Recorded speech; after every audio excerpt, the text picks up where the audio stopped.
Item ಯಾವುದೇ ಇರಲಿ try ಮಾಡಿ ಆಚಿ ಚಿಕನ್ ಮಸಾಲಾ.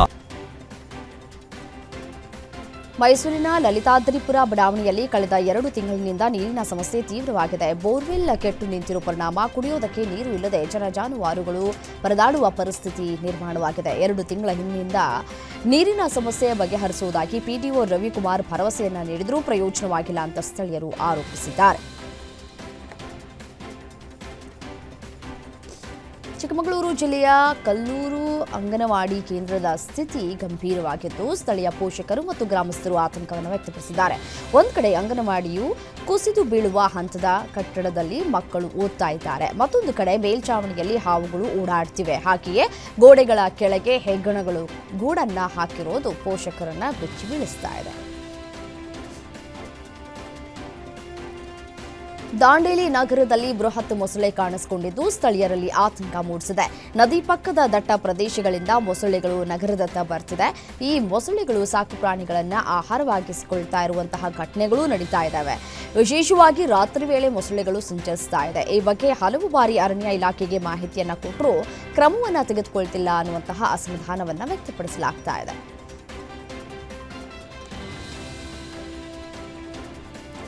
ಹಳ್ಳಿಕಾರ್ ತಳಿಯ ಕರುಗಳಿಗೆ ನಾಮಕರಣ ಶಾಸ್ತ್ರ ಮಾಡಿ ಯುವ ರೈತ ಸಂಭ್ರಮ ಪಟ್ಟಿದ್ದಾನೆ. ಮಂಡ್ಯ ಜಿಲ್ಲೆಯ ಶ್ರೀರಂಗಪಟ್ಟಣದ ಗಂಜಾಂನ ಯುವ ರೈತ ಹೇಮಂತ್ ಶೇಖರ್ ತನ್ನೆರಡು ಹಳ್ಳಿಕಾರ್ ತಳಿಯ ಹಸುಗಳಿಗೆ ಸೀಮಂತ ಮಾಡಿ ಎಲ್ಲರ ಗಮನವನ್ನು ಸೆಳೆದಿದ್ದ. ಇದೀಗ ಆ ಜೋಡಿ ಹಸುವಿನ ಕರುಗಳಿಗೆ ನಾಮಕರಣ ಶಾಸ್ತ್ರ ಮಾಡಿ ಸ್ನೇಹಿತರೊಂದಿಗೆ ಕೇಕನ್ನು ಕತ್ತರಿಸಿ ಸಂಭ್ರಮಿಸಿದ್ದಾನೆ. ಉತ್ತರ ಪ್ರದೇಶದ ಉಪಮುಖ್ಯಮಂತ್ರಿ ಕೇಶವ್ ಪ್ರಸಾದ್ ಮೌರ್ಯ ಅವರು ಪ್ರಯಾಣಿಸ್ತಾ ಇದ್ದ ಹೆಲಿಕಾಪ್ಟರ್ ತಾಂತ್ರಿಕ ಸಮಸ್ಯೆಯಿಂದಾಗಿ ಲಕ್ನೋಗೆ ವಾಪಸ್ಸಾಗಿ ತುರ್ತು ಲ್ಯಾಂಡಿಂಗ್ ಆಗಿದೆ. ಡಿಸಿಎಂ ಕೇಶವ್ ಪ್ರಸಾದ್ ಮೌರ್ಯ ಅವರು ಕೌಶಂಬಿಗೆ ಪ್ರಯಾಣಿಸ್ತಾ ಇದ್ರು. ಹೆಲಿಪ್ಯಾಡ್ನಿಂದ ಟೇಕ್ ಆಫ್ ಆಗಿ ಸ್ವಲ್ಪ ಸಮಯಕ್ಕೆ ಹೆಲಿಕಾಪ್ಟರ್ನಲ್ಲಿ ತಾಂತ್ರಿಕ ಸಮಸ್ಯೆ ಎದುರಾಗಿದೆ. ಹೊಗೆ ಕಾಣಿಸಿಕೊಂಡಿದೆ. ಹೀಗಾಗಿ ಕೂಡಲೇ ಲಕ್ನೋದಲ್ಲಿ ತುರ್ತು ಲ್ಯಾಂಡಿಂಗ್ ಅನ್ನು ಮಾಡಲಾಗಿದೆ.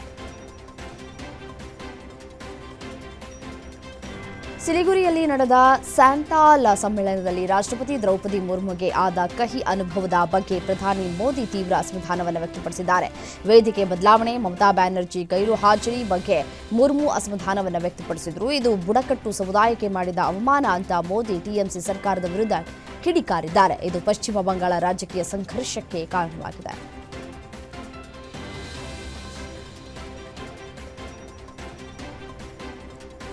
ಲೋಕಸಭೆಯ ಸಭಾಪತಿ ಓಂ ಬಿರ್ಲಾ ಅವರ ವಿರುದ್ಧ ಪ್ರತಿಪಕ್ಷಗಳು ಮಂಡಿಸಿರುವ ಅವಿಶ್ವಾಸ ನಿರ್ಣಯದ ಮಹತ್ವದ ಚರ್ಚೆ ನಡೆಯಲಿದೆ. ಈ ಹಿನ್ನೆಲೆಯಲ್ಲಿ ಪ್ರಧಾನಿ ನರೇಂದ್ರ ಮೋದಿ ಅವರು ಓಂ ಬಿರ್ಲಾ ಅವರ ಕಾರ್ಯವೈಖರಿಯನ್ನ ಮುಕ್ತ ಕಂಠದಿಂದ ಶ್ಲಾಘಿಸಿದ್ದಾರೆ. ಓಂ ಬಿರ್ಲಾ ಅವರು ಎಷ್ಟು ಅದ್ಭುತ ಸಂಸದರೋ ಅಷ್ಟೇ ಸಮರ್ಥ ಸಭಾಪತಿಯೂ ಆಗಿದ್ದಾರೆ ಅಂತ ಪ್ರಧಾನಿ ಬಣ್ಣಿಸಿದ್ದಾರೆ. ಓಂ ಬಿರ್ಲಾ ಅವರು ಯಾವುದೇ ಒಂದು ಪಕ್ಷಕ್ಕೆ ಸೀಮಿತರಾಗಿಲ್ಲ ಅಂತ ಪ್ರಧಾನಿ ಹೇಳಿದ್ದಾರೆ. ತಮಿಳುನಾಡು ರಾಜಕೀಯದಲ್ಲಿ ಹೊಸ ಸಂಚಲನ ಮೂಡಿಸಿರುವ ನಟ ವಿಜಯ್ ತಮ್ಮ ತಮಿಳಗ ವೆಟ್ರಿ ಕಳಗಂ ಪಕ್ಷದ ವತಿಯಿಂದ ಚುನಾವಣೆ ಭರವಸೆಯನ್ನು ನೀಡಿದ್ದಾರೆ. ಮಹಿಳೆಯರ ಸುರಕ್ಷತೆ ಸಬಲೀಕರಣಕ್ಕಾಗಿ ಅತ್ಯಂತ ಮಹತ್ವಾಕಾಂಕ್ಷೆಯ ಯೋಜನೆಗಳನ್ನು ಪ್ರಕಟಿಸಿದ್ದಾರೆ. ರಾಜ್ಯದ ಎಲ್ಲ ಸರ್ಕಾರಿ ಬಸ್ಗಳಲ್ಲಿ ಮಹಿಳೆಯರಿಗೆ ಸಂಪೂರ್ಣ ಉಚಿತ ಪ್ರಯಾಣದ ಸೌಲಭ್ಯ, ಮಹಿಳಾ ಸುರಕ್ಷತೆಗಾಗಿ ವಿಶೇಷ ಪಡೆ ರಚನೆ ಸೇರಿದಂತೆ ಹಲವು ಯೋಜನೆಗಳನ್ನು ಘೋಷಿಸಿದ್ದಾರೆ. ತಮಿಳು ನಟ ದಳಪತಿ ವಿಜಯ್ ನಟಿ ತ್ರಿಷಾ ಜೊತೆ ಕಾಣಿಸಿಕೊಂಡ ಬೆನ್ನಲ್ಲೇ ಪತ್ನಿ ಸಂಗೀತಾ ಬಿಗ್ ಶಾಕ್ ಕೊಟ್ಟಿದ್ದಾರೆ. ಡಿವೋರ್ಸ್ ಅರ್ಜಿಯ ಬೆನ್ನಲ್ಲೇ ಈಗ ಮತ್ತೊಂದು ಹೊಸ ಅರ್ಜಿಯನ್ನ ಕೋರ್ಟ್ಗೆ ಸಲ್ಲಿಸಿದ್ದಾರೆ. ಕೇಸ್ ಇತ್ಯರ್ಥವಾಗುವವರೆಗೂ ಚೆನ್ನೈನ ನೀಲಂ ಕರೈನಲ್ಲಿರುವಂತಹ ಮನೆಯಲ್ಲಿ ತಾನು ವಾಸಿಸುವ ಅನುಮತಿ ನೀಡಬೇಕು ಅಂತ ಸಂಗೀತಾ ಉಲ್ಲೇಖಿಸಿದ್ದಾರೆ. ನಾನು ಯುಕೆಯಲ್ಲಿ ವಾಸಿಸ್ತಾ ಇದ್ದೆ, ಆದರೆ ವಿಜಯ್ ನನ್ನನ್ನು ಮನೆಯಲ್ಲಿ ಇರೋದಕ್ಕೆ ಬಿಡ್ತಾ ಇಲ್ಲ ಅಂತ ಸಂಗೀತಾ ಅರ್ಜಿಯಲ್ಲಿ ದೂರಿದ್ದಾರೆ.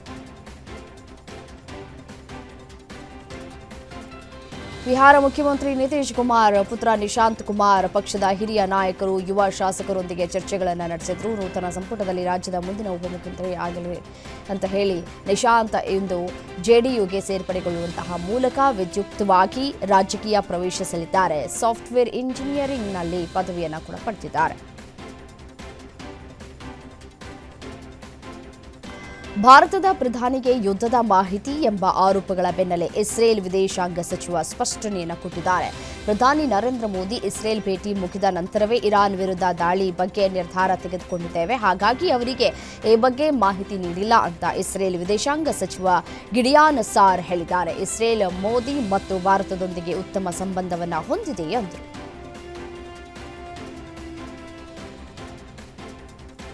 ಜಾಗತಿಕ ಮಟ್ಟದಲ್ಲಿ ತೈಲ ಬಿಕ್ಕಟ್ಟು, ಯುದ್ಧದ ವಾತಾವರಣವಿದ್ದರೂ ಭಾರತದ ಇಂಧನ ದಾಸ್ತಾನು ಸ್ಥಿತಿ ಸುಧಾರಿಸ್ತಾ ಇದೆ. ಈ ಹಿನ್ನೆಲೆಯಲ್ಲಿ ಪೆಟ್ರೋಲ್, ಡೀಸೆಲ್ ಬೆಲೆಗಳನ್ನು ಹೆಚ್ಚಿಸುವ ಯಾವುದೇ ಪ್ರಸ್ತಾವನೆ ಸರ್ಕಾರದ ಮುಂದಿಲ್ಲ ಅಂತ ಅಧಿಕೃತ ಮೂಲಗಳು ಪುನರುಚ್ಚರಿಸಿವೆ. ಈ ಬಗ್ಗೆ ಭಾರತದ ಇಂಧನ ಸಂಗ್ರಹಣಾ ಸಾಮರ್ಥ್ಯ ಮತ್ತು ಲಭ್ಯತೆ ಉತ್ತಮಗೊಳ್ತಾ ಇದೆ. ಇದು ಸರ್ಕಾರಕ್ಕೆ ಹೆಚ್ಚಿನ ಆತ್ಮವಿಶ್ವಾಸ ನೀಡಿದ್ದು, ಸದ್ಯಕ್ಕೆ ಪೆಟ್ರೋಲಿಯಂ ಉತ್ಪನ್ನಗಳ ಬೆಲೆ ಏರಿಕೆ ಮಾಡುವ ಅನಿವಾರ್ಯತೆ ಇಲ್ಲ ಅಂತ ತಿಳಿಸಿವೆ.